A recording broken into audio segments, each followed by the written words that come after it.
किसान साथियों नमस्कार, राम राम, सत श्री अकाल, आदाब। किसान साथियों आप अच्छे होंगे, ठीक होंगे, भगवान से कामना करते हैं, दुआ करते हैं आप जहाँ भी रहें स्वस्थ रहें, अच्छे रहें, आपके काम में दिन दुगनी रात चुगनी उन्नति हो, परम पिता परमेश्वर से हमारी हमेशा ही कामना है। किसान साथियों मैं अमित महला हरियाणा से। आज हम बात करेंगे जैसे कोई भी फल छेदक कीट, चाहे वो टमाटर में लगे, चाहे बैंगन में लगे, चाहे हमारी किसी अन्य क्रॉप्स में लगे, चाहे वो तने में लगे, ये एक भयंकर समस्या हमारे सामने है। और मुख्य रूप से अगर हम इसकी बात करें तो वेजिटेबल के अंदर अगर हम बात करें तो तकरीबन सभी सब्जियों में इसकी समस्या फार्मर को झेलनी पड़ती है। अब रासायनिक वाले तो महंगी महंगी दवाइयाँ डाल के उसमें कहीं तक उसमें सुधार कर लेते हैं, वैसे वो पूर्ण रूप से जाता नहीं है लेकिन सुधार कर लेते हैं उसमें।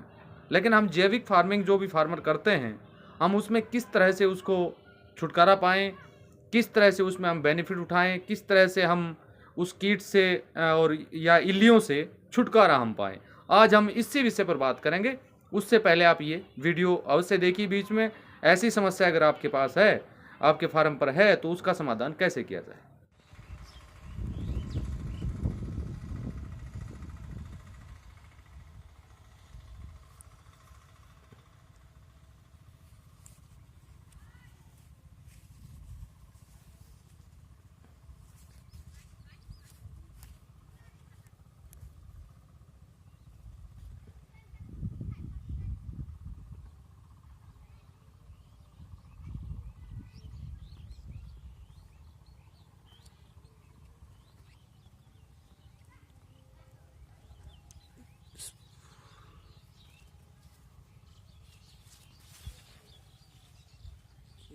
ओका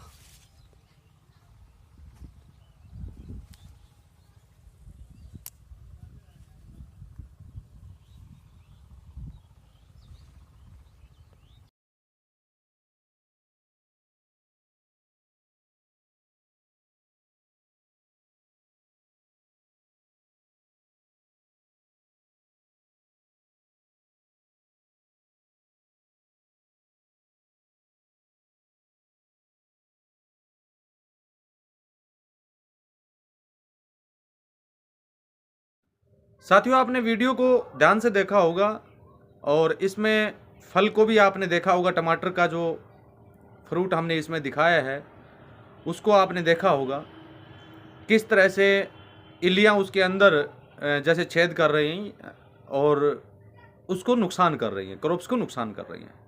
अब हम सबसे पहले बात करेंगे जैविक खेती जो फार्मर करते हैं वो इससे कैसे छुटकारा पाएं। आपके पास दो कीटनाशक होने अति आवश्यक हैं, या तो नीम की निमोली का हो या कनेर के पत्तों का कीटनाशक हो। नीम की निमोली का हो या कनेर के पत्तों का कीटनाशक हो, वो आपको अवश्य आपके पास होना चाहिए। और साथ में अनेंसर आपको लेना है और वेस्ट डिकम्पोजर आपके पास होना चाहिए। वेस्ट डिकम्पोजर से कनेर का और या नीम की निमोली का कीटनाशक आप बना सकते हैं। काफ़ी फार्मर हमारे बीच में ये सवाल भी करते हैं, सर नीम की निमोली हमें नहीं है लेकिन नीम सीड हमें मिल रहा है। बिल्कुल आप वो भी ले सकते हैं, उसको बारीक पीस के अगर आप उसका कीटनाशक बनाएंगे तब भी आपको अच्छा बेनिफिट मिलेगा। घोल कैसे तैयार करना है इससे संबंधित आपको जानकारी है ही। कनेर के पत्तों से संबंधित भी, नीम की निमोली से संबंधित भी मैंने वीडियो ऑलरेडी बनाया हुआ है, उसको आप देख लीजिए। अब इसमें करना क्या है, आपको जैसे मान लीजिए अगले दिन छिड़काव करना है तो पहले वाले दिन यानी 24 आवर्स पहले अनेंसर का घोल आपको रेडी कर लेना है। मान लीजिए आपके 15 लीटर की स्प्रे का जो पंप है वो 4 या 5 या 6 आपको लगते हों, किसी साथी को 6 पंप अगर लगते हैं तो 100 लीटर अनेंसर का घोल आपको 24 घंटे पहले तैयार कर लेना है। और उसके अंदर एक बोतल अनेंसर की आपको डाल देनी है, उसको 24 घंटे रखना है, अच्छी तरह उसको मिला देना है। इस बात का विशेष रूप से ध्यान रखें, अच्छी तरह उसको मिला देना है अगले दिन। क्योंकि 100 लीटर घोल कुछ साथी आधा एकड़ में यूज करते हैं, कुछ साथी 1 एकड़ में ही यूज करते हैं। लेकिन इसको अगर आप ज़्यादा प्रॉब्लम है तो आधा लीटर में, आधा एकड़ में आप यूज कीजिए। अगर प्रॉब्लम आपकी कम है तो आप उसको 1 एकड़ में यूज कर सकते हैं। अब उसके अंदर कनेर के पत्तों का कीटनाशक और नीम की निमोली का कीटनाशक आपको कितना डालना है ये मैं आपको बता देता हूं। अगर 1 एकड़ में आप उसको डालते हैं, अगर 1 एकड़ में आप उसको डालते हैं तो 10 लीटर घोल आपका होना चाहिए, चाहे वो कनेर के पत्तों का कीटनाशक हो या नीम की निमोली का कीटनाशक हो। कम से कम 10 लीटर घोल आपके पास होना चाहिए और वो 100 लीटर जो अनेंसर आपने तैयार किया है उसके अंदर आपको डाल देना है। अगर आपको आधा लीटर में घोल आधा एकड़ में अगर आपको यूज करना है तो आपको 5 लीटर अनेंसर के पत्तों का कीटनाशक हो, कनेर के पत्तों का कीटनाशक हो या नीम की निमोली का पत्तों का कीटनाशक अनेंसर के उस घोल के अंदर आपको मिला देना है और उसको जो भी जहां भी ये समस्या है पूर्ण रूप से पौधे को नहला देना है, पूर्ण रूप से पौधे को नहला देना है। अब यहां पर हमारे कुछ साथी गलतियां क्या कर रहे हैं, एक साथी से मेरी कुछ घंटे पहले ही जैसे मैंने उसके व्हाट्सएप का रिप्लाई मैं दे रहा था तो उसने मेरे को बताया कि सर मैंने 5 छिड़काव कर दिए अनेंसर के। बिल्कुल नहीं करना। जब हमने आपको वीडियो के माध्यम से बताया है कि ज्यादा से ज्यादा 3 छिड़काव और कम से कम 2 छिड़काव आप कर दीजिए, और काफी फार्मर तो ऐसे भी हमारे बीच में हैं जिनको एक ही छिड़काव में बेनिफिट मिल रहा है। अगर आपको बेनिफिट एक छिड़काव में प्राप्त हो गया तो आपको दूसरा छिड़काव नहीं करना चाहिए, और दूसरा छिड़काव करने से पहले कम से कम 4 से 5 दिन या 10 दिन आप क्रॉप्स को देखिए कि उसमें कितना बेनिफिट हुआ है, कितना फायदा हमें हुआ है।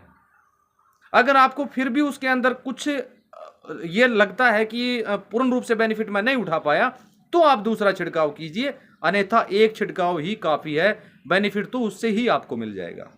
तो ये मैं आपको बता रहा था कि अगर आधा एकड़ में आपको यूज करना है तो 5 लीटर घोल आपको कीटनाशक का होना चाहिए, कनेर के पत्तों का या नीम की निमोली का। अगर 1 एकड़ में आपको करना है तो आपके पास 10 लीटर घोल होना चाहिए कनेर के पत्तों का या नीम की निमोली का, और उसको 100 लीटर का जो अनेंसर का हमने घोल तैयार किया है उसके अंदर आप उसको मिला लेना है। अब यहाँ पर काफ़ी साथियों के सवाल हमारे बीच में ये भी आते हैं, क्या जी हम अनेंसर को 50 लीटर में बना लेते हैं और आधी बोतल रह जाती है। कोई प्रॉब्लम नहीं है, आप 50 लीटर में बनाइए, आधी बोतल जो बच जाए उसको एयर टाइट करके छोड़ दीजिए, अगले टाइम उसको आप यूज कर लीजिए। ये कोई जरूरी नहीं है कि आपको पूरा यानी एक बोतल उसी समय खाली करना है, कोई जरूरी नहीं है।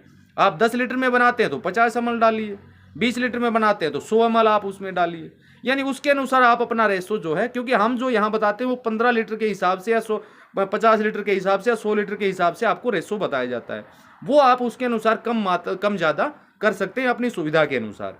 तो साथियों उसका एक छिड़काव आप करवा दीजिए, और एक छिड़काव करवाने के 10 दिन तक आप इंतजार कीजिए कितना आपको बेनिफिट मिला है।